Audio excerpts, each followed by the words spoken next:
Welcome to another episode of Mortgage Chicks with Hot Tips.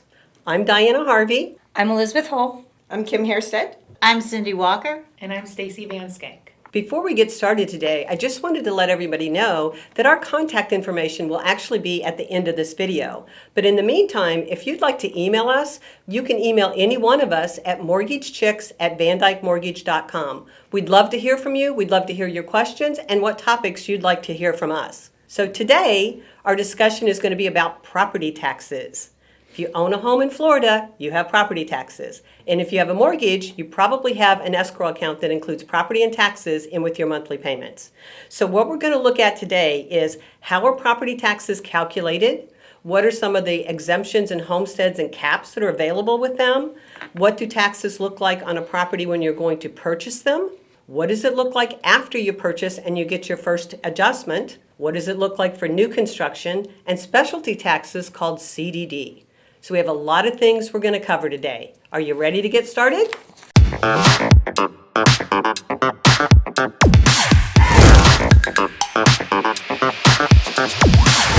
So the first thing we want to look at is how are property taxes calculated? Basically, they take an assessed value, which is based on your purchase price, times the municipality millage rate, and that's what determines your property taxes. But there are sometimes special homestead exemption and caps. Property taxes in the state of Florida, we're a homesteaded state, and so you can homestead your property. In the home with a family, you get a $50,000 discount on your assessed value, and that's how they base your taxes. And taxes when you move are allowed to go portable with you. So when you're moving, you can keep your taxes. And in November of 2020, the election, they extended that from 2 years to 3 years. So now you have a little bit more time to move from one house to the other and take your Save Our Home tax. And the Save Our Home tax is after you've been in your home for 3 years, your taxes can't go up any more than 3% a year after that. So once you have that portability and you take it to the next place, you get to keep that 3% a year cap on your taxes. And on the website, there's a tax estimator on the Pinellas County Property Appraiser website. And you can go into that and you can put in your calculations of a new home or the home you have now, and it will tell you approximately what your new taxes would be if you were to move to a new property. And you can put in the addresses and all that stuff, and it'll calculate your proposed taxes for the next year. So let's take a look at what that might look like when you're purchasing a property. When you're purchasing a property, what you might find, I think my house is kind of a good example. I live in a real cookie cutter neighborhood. The houses are all alike, but I've lived in my house for 16 years. I homesteaded it right away. I had that portability that Kim was talking about and that Save Your Homes cap. My neighbor, he just purchased the house and it's a second home for him. So he doesn't have any of those advantages. And if both of our houses were on the market at the same time, you would find that my property taxes are about half of what his is. But the difference is it's going to change when you buy either one of those houses. So I tell people, understand, because don't buy the house because of what the taxes are now. Either way, it's going to change. If you were to purchase my house, you're going to have a big increase, although you purchase my neighbor's house and it won't increase that much at all. So that's just a little example of what you might see when you're looking to purchase a property, the difference in property taxes. Now, let's take a look at what does that look like after purchasing a property, and then you suddenly get the tax increase. So just to give you an example, when I get a contract in, I pull a Pinellas County Property Appraiser's website on all of my borrowers. So I want to see what their real estate taxes were for the prior year, and then at this time of year, well, right now the new tax bills have come out for November, so that's good. But when you're like between August and November, you want to pull the trim notice because that's going to tell you what's going to happen to the taxes. But I've had people calling me. I go over this with all my borrowers, but I pull up the website and I go in and I look. And if the current owner has owned the home several years, then that's a red flag. So I'll look. Even if they have homestead exemption, I'll go in, I'll see, oh, wow, their taxes are $980 for the year. This person I'm doing the loan for is getting ready to pay $300,000 for this house. I know these taxes are going to go up. So I run the tax estimator calculator on the website, and you put in the property address, what the borrower is paying for the property, It calculates what the proposed taxes are going to be with or without homestead. And I'll go in and I'll figure it out. And okay, your taxes, Mr. Borrower, are going to go up from $900 a year to $3,100 a year. And I just want you to be prepared for that, because we're going to come to you as a lender and say, okay, we have a shortage in your escrow account. So when we go to review and pay your taxes the next year in November, we're going to say, oops, we've got a shortage of, $2,000 in this person's escrow account. And we're going to come to you and we're going to say, you have a shortage of $2,000. So we can either raise your payment $175 a month. I don't have a calculator, so I don't know exactly. But we can raise your payments double. So your shortage amount's $2,000 divided by 12. We're going to take that amount and add it to your payment. Plus your proposed payments are going to go up $200 a month. So we can increase your payment $400 a month for the first year, or you can send us in a check for $2,000 and your payment's going to go up $200 from here on out. I always go over that with my borrowers up front, because I don't want any surprises after closing, because I know they're budgeting. This is their home purchase. They know what they're comfortable with monthly. So I always go in and do that tax calculator for my agents and for my borrowers, so that there's no upset after closing. Because normally when you do purchase a home, the sales price is a big difference, especially if the current owner has owned the home over, 5 to 10 years. There's going to be a big jump. So we don't like our borrowers to have surprises after closing, so we try to go in and calculate that for them. So we've discussed how property taxes are calculated. We've discussed the homestead exemption and portability, and we've discussed the fact that when you purchase a property, you might be purchasing a property where the taxes are really low and they're going to go up. So, gosh, Cindy, does it have to be that way, or is there a way that the buyer can say, I want my payment to be higher now so I don't have that big increase? So it depends on the title company. I mean, I prefer to go in, have the borrower, especially if they're first-time home borrowers, going in and setting up the escrow at the higher tax amount, because then there's going to be no shock at the end of the year when the taxes are due and they come in and say, oh, you owe us $2,000 check right before Christmas, plus your payment's going to go up $200 a month for the future. So I always go over that with my borrower. I say, either you can set aside, if you're diligent about setting aside a savings account with $2,000, knowing that's what they're going to come to you with for the shortage of your taxes, you can do that. Send in the $2,000 check at the end of the year when it's requested, and then your payment will go up $200. Otherwise, they're going to come back and get you for the shortage of the $2,000 plus the future and divide that by 12. So definitely, if a borrower is okay with us collecting higher taxes at closing, that's the best way, because they go in knowing their payment's going to be level from there on out based off the higher taxes. So they have options and they don't have to worry about that Yes. big stressful thing. Yes, They just have to talk to us and tell us what they wish. for sure. And then also, are there any other deductions?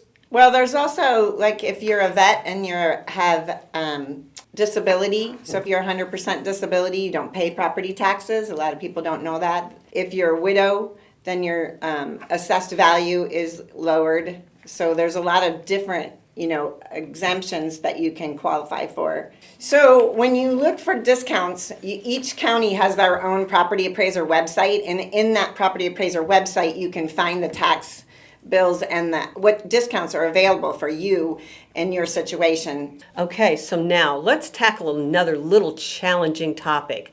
What about new construction? Elizabeth, I know you deal with new construction a lot. Tell us how property taxes work with that. Well, this one can be a real payment shock, to go after what Cindy is saying. And I brought an example of a loan I pre-qualified at $380,000. I pulled the property, the tax bill, the proposed tax bill for 2021, and the total taxes are $217.56, which would mean to their payment that's $18.13. However, when we took the next step and went to the estimator, the proposed taxes will be anywhere from $57.04 to $67.11. So going off, and most underwriters will go on the higher, worst case scenario. And so that's $559.29, a $541.16 difference a Wow, month. So that's a you lot. can see where that could be staggering with someone, one, making up the shortage, and two, having to eat that in their payment. They may not qualify at Right. that higher rate. So we're doing our borrowers an injustice if we let them come in with a tax bill of $217.56. They need to be prepared for sure. what is going to inevitably be their true tax payment. So this is very important that you go over this with your buyers, especially in a new construction situation, because as you can see, it can be, thousands of dollars in an escrow shortage, and $1,000 in the mortgage payment, having to make up 500 on both ends. So especially in new construction, is it important to take a look at the property taxes, where they're at now and where they will be? And the reason why the current tax bill is only 217 is because it's assessed just on the land. Vacant land. Correct. Vacant land is So that's less. why it's so much, there's such a big difference between one and the other. Kim mentioned property taxes are in arrears. So that's for Absolutely. the land because the house wasn't there last year. Absolutely. Makes sense. Absolutely. So March 1st is when you have to apply for your Save Our Home tax before the end of the year. In January, a lot of people like to purchase their home in December so they can still file for, say, 2021 exemption and not have to wait until 2023 for their exemption to start. So we've looked at the new construction, the existing homes. The other little thing that can happen with property taxes, though, is something called a CDD. A CDD is a Community Development District Assessment.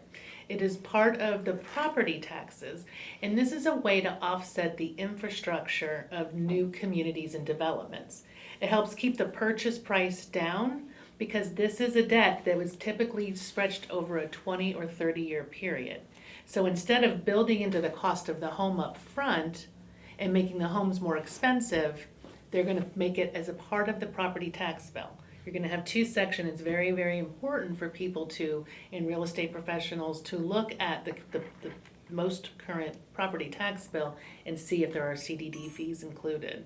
And a CDD fee simply is going to pay for the infrastructure. It's going to pay for the roads, a community pool.